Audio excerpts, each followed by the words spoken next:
Assalamualaikum warahmatullahi wabarakatuh. Perkenalkan, nama saya Farah Kolbiah. Saya dari jurusan Pendidikan Agama Islam, Fakultas Ilmu Tarbiyah dan Keguruan. Buya, saya izin bertanya, apakah setiap hal di dunia termasuk agama itu boleh dikritisi? Sedangkan orang yang mengkritisi itu menggunakan akal pikirannya. Begitu. Apakah ada batasan dalam menggunakan akal atau pikiran? Dan juga di Al-Quran dijelaskan bahwa Allah memerintahkan manusia itu menjadi orang-orang yang berpikir seperti itu. Terima kasih. Wassalamualaikum warahmatullahi wabarakatuh. Waalaikumsalam warahmatullahi wabarakatuh. Apakah setiap hal agama boleh dikritisi dengan menggunakan akal kita? Sedangkan akal kita juga ada batasnya. Sebatas mana akal itu kira-kira untuk mengkritisi? Itu kira-kira Buya sekilas isinya. Kalau yang namanya syariat, agama, tatanan sosial, ekonomi, budaya, politik, semuanya harus rasional. Yang tidak bisa dirasionalisasikan adalah zat ketuhanan. Iya, karena Tuhan itu tak terbatas. Bagaimana otakmu yang terbatas bisa menjangkau yang tak terbatas? Iya. Tafakkaru fil khalqi wala tatafakkaru fil khaliq. Silakan mentafakuri makhluk. Ya, jangan mentafakuri khaliq, nggak bakal nyampe. Ya, itu. Jadi selagi kita bersyariat, beragama, ya harus rasional. Mengapa tidak? Bahkan justru Al-Quran sendiri, kenapa pertama-tama umat Islam diwajibkan belajar? Artinya intelektualitasnya harus dibangun lebih dulu, dicerdaskan dulu. Karena sistem apapun yang akan Allah berikan kepada manusia tidak akan mungkin diserap kalau kamunya masih dungu, masih goblok. Jadi pinter dulu. Itu landasan, sudah ikhlasnya sudah landasan awal. Beragama itu harus dengan intelektualitas, bukan dengan kebodohan. Itulah sebabnya karena orang itu yakin Nabi buta huruf, sehingga ada orang buta huruf tidak malu mengatakan aku muslim. Itu persoalannya. Kecewa kan? Dengan bangganya aku muslim. Buta huruf memalukan kamu nih. Sebab tidak mungkin ada orang Islam buta huruf itu. Karena belajar itu wajib. Long life education lagi. Seumur hidup. Mana mungkin orang Islam buta huruf? Berarti orang buta huruf itu orang yang tidak mengamalkan syariat Islam dong. Betul nggak? Orang tidak sekali tidak sholat, istighfarnya 70 kali. Tapi tidak belajar bertahun-tahun, tidak pernah merasa berdosa. Karena umat Islam sudah tidak merasa bahwa belajar adalah kewajiban utama dalam beragama. Itu persoalannya. Itulah sebabnya umat Islam jadi mundur seperti ini. Bisa diingatkan ya. Kita bukan belajar, bukan wajib belajar 12 tahun ya? Bukan 9, 12 kan ya? 12 tahun. Kita mau wajib belajar kita bukan 12 tahun. Kita wajib belajarnya seumur hidup, namanya long life education, minal mahdi ilal. Yakin nggak? Nanti ketika kamu sudah sarjana, masih rajin baca buku nggak? Atau udah selesai? Udah pusing kertas? Ya iya dong. Nah itu persoalannya.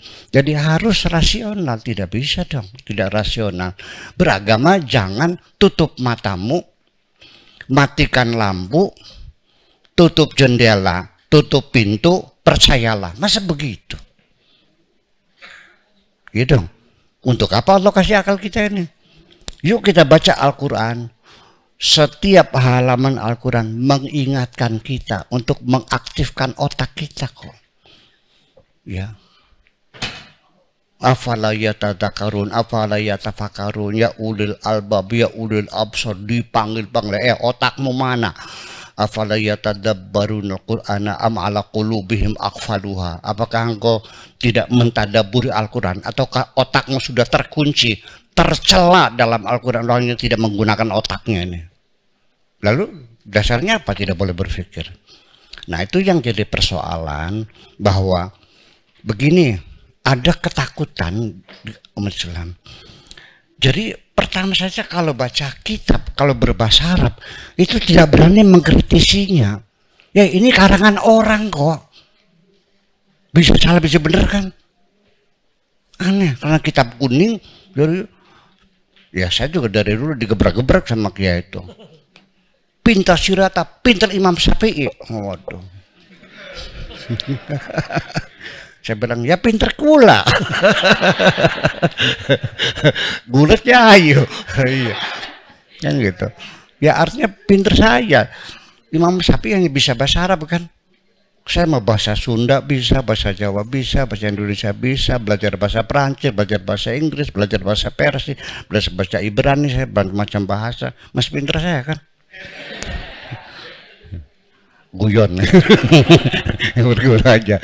Ya, artinya bahwa itu dorongan Al-Quran suruh berpikir. Jangan takut salah. Perintah Tuhan berpikir, berpikirlah, jangan takut salah. Kalau benar dikasih 2, kalau salah dikasih 1. Apa salahnya sih berpikir? Kok susah banget sih?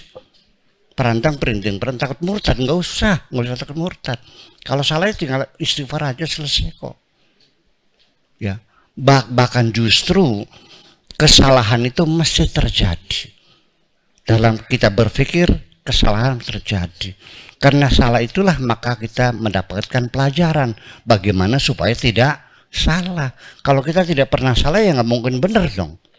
Jadi itu adalah satu dinamika berpikir yang mungkin salah, mungkin benar. Tapi faman asaba falahu ajran wa in akhta falahu ajr wahid. Benar dapat 2, salah dapat 1. Jadi orang berpikir selalu untung. Salah ya dapat, benar ya dapat. Jadi yang rugi siapa? Yang nggak mikir. Gitu. Berpikirlah. Nah, ketika kita tidak bisa menjawabnya, rasionalisasinya mentok, ya sudah kita tetapkan sementara sebagai dogma. Kalau dogma itu artinya bukan kita terima apa adanya sekalipun irasional. Dogma itu maknanya belum terjawab secara saintifik. Di mana dititipkannya? Di kotak Pandora. Ketika ada kemajuan teknologi, sains teknologi, lalu kemudian ada peluang menjawab, kita ambil lagi, selesai dogmanya. Sekarang sudah rasional. Dulu orang bertanya, bagaimana doa-doa kita kepada orang yang sudah mati, kirim Fatihah kepada orang segala macam, pakai posnya kabelnya nggak ada kan gitu. Setelah sekarang kita ada sistem modern, kita ada internet, ternyata kirim uang nggak pakai kabel, nggak pakai kurir kok. Tek. Bapak Nur, udah masuk belum? Uangnya ada nggak di banknya? Ada kok. Yang nganter siapa? Gelombang kok. Sih gimana lagi? Masih ragu juga. Kirim Fatihah nyampe nggak gitu? Begitu kira-kira lah.